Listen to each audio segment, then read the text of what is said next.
Kali ini kita akan membahas bagaimana membangun kesehatan. Oleh karena kita bukan hanya makhluk jasmani seperti hewan atau hanya makhluk rohani seperti makhluk gaib, melainkan makhluk rohani yang berdiam dalam tubuh jasmani, maka kesehatan kita tidak hanya tergantung oleh kesehatan tubuh kita. Kesehatan kita sesungguhnya tergantung oleh roh, jiwa, dan tubuh kita. Sebab dalam roh yang sehat, terdapat jiwa yang sehat. Dan dalam jiwa yang sehat, terdapat tubuh yang sehat.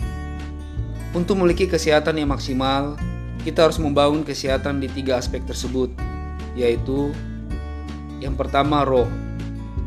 Untuk membangun kesehatan roh, tidak ada cara lain selain kita membangun hubungan dengan Tuhan.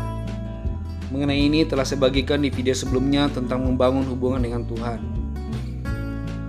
Ketika kita terhubung dengan Tuhan, baik melalui doa, firman Tuhan, menyertakan Tuhan dalam keseharian, ataupun melakukan firman Tuhan, maka sesungguhnya kita sadari dan percayai ada kehidupan Tuhan yang mengalir dan membuat roh, jiwa, dan tubuh kita mengalami pembaharuan, kekuatan, serta kehidupan yang menghidupkan setiap sel dalam tubuh kita. Seperti yang tertulis dalam kitab Yeremia 17 ayat 7-8. Diberkatilah orang yang mengandalkan Tuhan, yang menaruh harapannya pada Tuhan. Ia akan seperti pohon yang ditanam di tepi air, yang merambatkan akar-akarnya ke tepi batang air, dan yang tidak mengalami datangnya panas terik, yang daunnya tetap hijau, yang tidak khawatir dalam tahun kering, dan yang tidak berhenti menghasilkan buah. Jadi sesungguhnya yang terjadi di alam rohani adalah ketika kita terhubung dengan Tuhan, itu sebenarnya kita seperti pohon yang sedang merambatkan akar-akarnya ke batang air. Lalu seperti batang air mengalirkan zat-zat yang membuat pohon tersebut tetap menghasilkan daun hijau dan buah sekalipun masa kekeringan. Demikian pula Tuhan mengalirkan kehidupannya yang akan menghidupkan roh dan jiwa, bahkan setiap sel tubuh kita. Yang kedua, jiwa.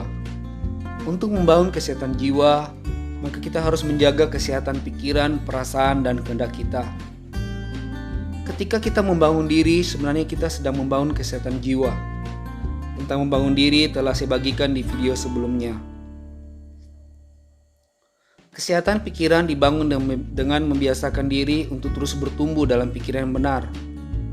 Hal ini dibentuk dengan cara tekun dan konsisten untuk membaca firman Tuhan saat di rumah maupun merenungkannya ketika menjalani kehidupan sehari-hari.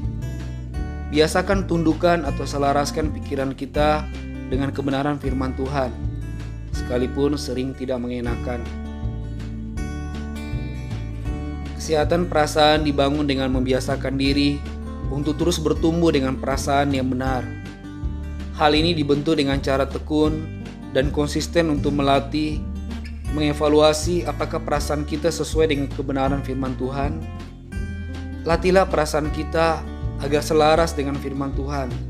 Sekalipun memang tidak mudah, namun kalau kita tekun, maka sedikit demi sedikit perasaan kita akan semakin selaras dengan firman Tuhan. Kesehatan kehendak dibangun dengan membiasakan diri untuk terus bertumbuh dengan kehendak yang benar. Hal ini dibentuk dengan cara belajar untuk menyelaraskan kehendak kita dengan kehendak Tuhan. Mungkin pada awalnya atau sering kehendak Tuhan rasanya terlalu berat untuk dilakukan, sementara kehendak kita lebih ringan, menyenangkan, dan kelihatannya lebih baik.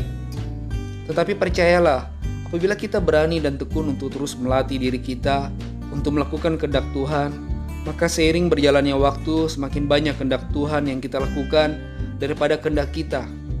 Dan apabila ada beberapa kehendak Tuhan yang sulit kita lakukan, mintalah agar Tuhan memampukan kita untuk melakukannya.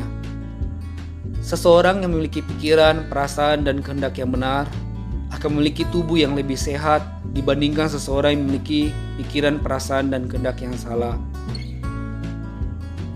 Belajarlah untuk setuju dengan kebenaran firman Tuhan, sekalipun kita pikir itu tidak masuk akal atau sulit untuk dilakukan. Misalnya, kalau kita tidak bisa mengampuni seseorang yang telah berbuat jahat terhadap kita, dan firman Tuhan dengan jelas mengajarkan kita untuk mengampuni musuh kita.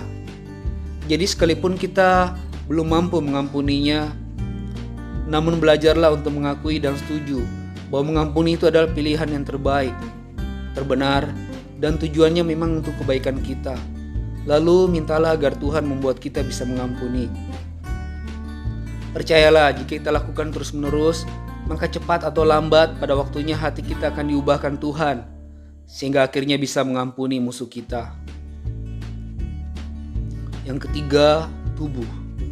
Kita perlu sadar bahwa tubuh kita sudah seharusnya dijaga, karena tubuh kita adalah tempat kediaman Tuhan, seperti yang tertulis dalam kitab 1 Korintus 3 ayat 16. Tidak tahukah kamu bahwa kamu adalah bait Allah, dan bahwa roh Allah diam dalam kamu? Jadi sebenarnya ketika kita menjaga tubuh kita, itu bukan hanya untuk kebaikan kita atau keluarga, tetapi juga sebagai persembahan untuk Tuhan, agar kemuliaannya dapat dinyatakan dengan maksimal melalui keberadaan kita. Kesehatan tubuh dibangun dengan sederhana atas asas masuk dan keluar. Masuk artinya belajarlah untuk memperhatikan apa yang kita masukkan ke dalam tubuh kita, baik makanan, minuman, vitamin, maupun obat-obatan. Sebelum kita memasukkannya, bertanyalah, apakah itu akan membuat tubuh kita semakin sehat atau tidak? Kalau itu membuat tubuh kita menjadi sehat, masukkanlah. Tetapi apabila itu tidak membuat sehat, janganlah memasukkannya. Kecuali pada situasi dan keadaan yang mengharuskan kita memasukkannya. Sesuaikanlah dengan hikmat Tuhan.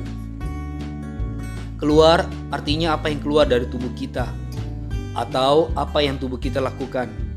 Jadi biasakanlah sebelum tubuh kita melakukan sesuatu, bertanyalah, apakah itu akan membuat tubuh kita sehat atau tidak?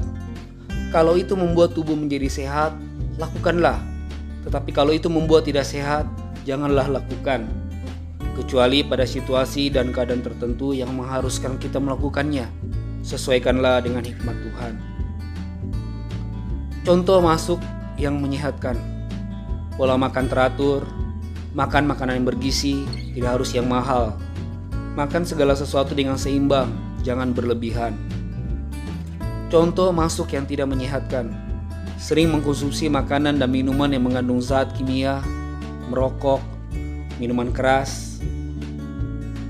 Contoh keluar yang sehat. Berolahraga, istirahat yang cukup. Contoh keluar yang tidak sehat. Sering begadang, bermalas-malasan, menggunakan sesuatu secara berlebihan, seperti nonton, bermain handphone, dan bermain game secara berlebihan. Ketika kita akan berencana berlayar di tengah lautan yang luas, dengan waktu yang cukup lama, bukankah kita akan memastikan kapal yang akan digunakan bukanlah kapal dengan riwayat sering rusak? Demikian pula ketika kita akan menjalani kehidupan di dunia ini dengan waktu yang pada umumnya cukup panjang, yaitu 70 atau 80 tahun. Bukankah lebih baik jika kita menjalaninya dengan tubuh yang sehat? Ketika kita membangun kesehatan bukan berarti kita tidak akan sakit, melainkan peluang untuk sakit lebih kecil. Membangun kesehatan bisa dilakukan oleh semua orang tanpa terkecuali, tidak terbatas pada status sosial dan ekonomi. Marilah menjadi bait Allah yang prima. Selamat membangun kesehatan.